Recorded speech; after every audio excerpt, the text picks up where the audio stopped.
क्या होगा अगर ग्रीन हल्क और रेड हल्क में फाइट हो जाए तो कौन जीतेगा। तो ये दोनों ही हल्क हैं जिनका सिर्फ रंग अलग है और रेड हल्क भी ऑलमोस्ट ग्रीन हल्क के जितना ही पावरफुल है। पर क्या सच में ये रेड हल्क हमारे ब्रूस बैनर वाले ग्रीन हल्क को हरा सकता है। तो मान लो मल्टीवर्स के किसी यूनिवर्स में रेड हल्क और ग्रीन हल्क एक ही प्लेनेट पे रहते हैं एंड कुछ पर्सनल इश्यूज की वजह से एक दूसरे के दुश्मन है। तो क्या होगा अगर एक पर्टिकुलर सिनेरियो में इन दोनों की फाइट हो जाए तो कौन जीतेगा। तो बात करें ब्रूस बैनर वाले ग्रीन हल्क की, तो एक अमेरिकन साइंटिस्ट था जो कि न्यूक्लियर फिजिक्स और गामा रेडिएशंस पे स्टडी कर रहा था। और जब वो सुपर सोल्जर सीरम पर काम कर रहा होता है तो उसमें बीटा रेस की जगह गलती से गामा रेस को यूज कर लेता है। और जब बाद में ब्रूस बैनर उन गामा रेस के कांटेक्ट में आता है तो एक मॉन्स्टर में कन्वर्ट हो जाता है जिसका नाम हल्क होता है। हल्क या ग्रीन हल्क ब्रूस बैनर के अंदर रहने वाली एक टोटली अलग पर्सनैलिटी है जो कि बहुत ही ज्यादा पावरफुल है। और जब भी ब्रूस बैनर इमोशनल या गुस्सा होता है तो हल्क बाहर आ जाता है और ब्रूस बैनर हल्क में ट्रांसफॉर्म हो जाता है। इसलिए ब्रूस बैनर अपनी नॉर्मल ह्यूमन फॉर्म में तो बहुत ज्यादा कमजोर है, पर जैसे ही वो हल्क में ट्रांसफॉर्म हो जाता है तो उसकी पावर्स की कोई भी लिमिट नहीं रहती। बात करें पावर्स की तो हल्क के पास सुपरमैन स्ट्रेंथ, स्पीड, स्टैमिना और ड्यूरेबिलिटी जैसी पावर्स हैं। और अगर कोई समाव किसी गॉडली टाइप वेपन से उसके किसी बॉडी पार्ट को काट भी देता है तो उसे दोबारा से रीग्रो भी कर सकता है।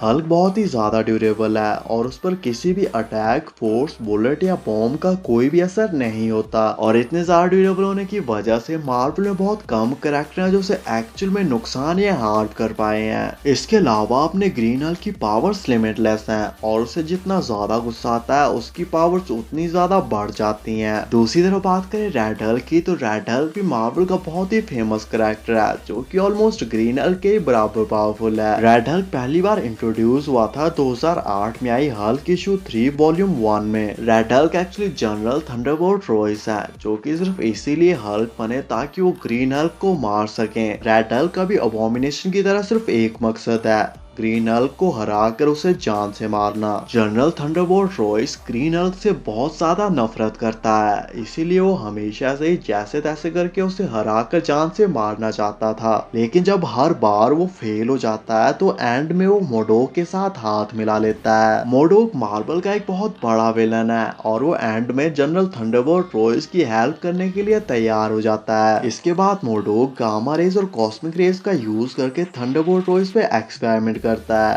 और उसे भी एक हल्क में कन्वर्ट कर देता है जिसका कलर पूरी तरह से लाल होता है, इसलिए उसका नाम रेड हल्क रखा जाता है। बात करें पावर्स की तो रेड हल्क के पास भी ग्रीन हल्क की तरह सुपरमैन स्ट्रेंथ, स्पीड, स्टैमिना और ड्यूरेबिलिटी जैसी पावर्स हैं और ग्रीन हल्क की तरह वो अपने किसी भी बॉडी पार्ट के कट जाने के बाद उसे दोबारा से रीग्रो भी कर सकता है। ये दोनों ही एक दूसरे से बहुत ज्यादा सिमिलर हैं और इन दोनों के पास ही ऑलमोस्ट सेम पावर्स हैं, पर रेड हल्क सुपरमैन की तरह अपनी आंखों से लेजर लाइट भी छोड़ सकता है। ये एक्चुअली एनर्जी बीम्स हैं जिन्हें रेड हल्क अपनी आंखों से छोड़ सकता है पर ग्रीन हल्क नहीं छोड़ सकता। तो अब इन दोनों की पावर्स को अच्छे से जानने के बाद अब बात कर लेते हैं फाइट कंपैरिजन की और जानने की कोशिश करते हैं कि फाइट होने पर इन दोनों में कौन जीतेगा। तो ये दोनों ही बहुत ही ज्यादा पावरफुल है और इन दोनों की फिजिकल स्ट्रेंथ भी ऑलमोस्ट एक दूसरे के बराबर ही है। लेकिन रेड हल्क के पास ग्रीन हल्क के कंपैरिजन में ज्यादा पावर्स हैं, जैसे कि वो अपनी आंखों से एनर्जी बीम्स छोड़ सकता है और गामा रेडिएशन को अब्सॉर्ब भी कर सकता है। पर इन सब चीजों के बावजूद भी रेड हल्क ग्रीन हल्क को नहीं हरा सकता,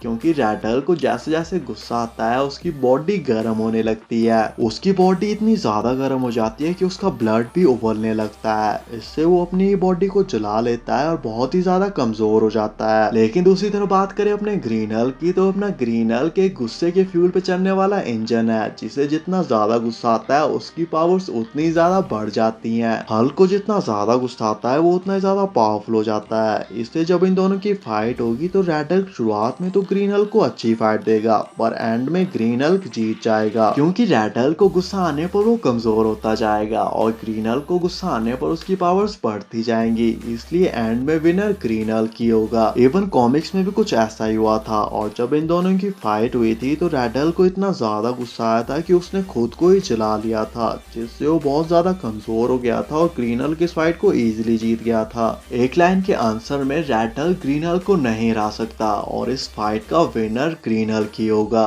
बाकी आपके हिसाब से इस फाइट की और क्या पॉसिबिलिटी हो सकती हैं और नेक्स्ट वीडियो किस टॉपिक पे बनानी चाहिए, कमेंट करके जरूर बताना।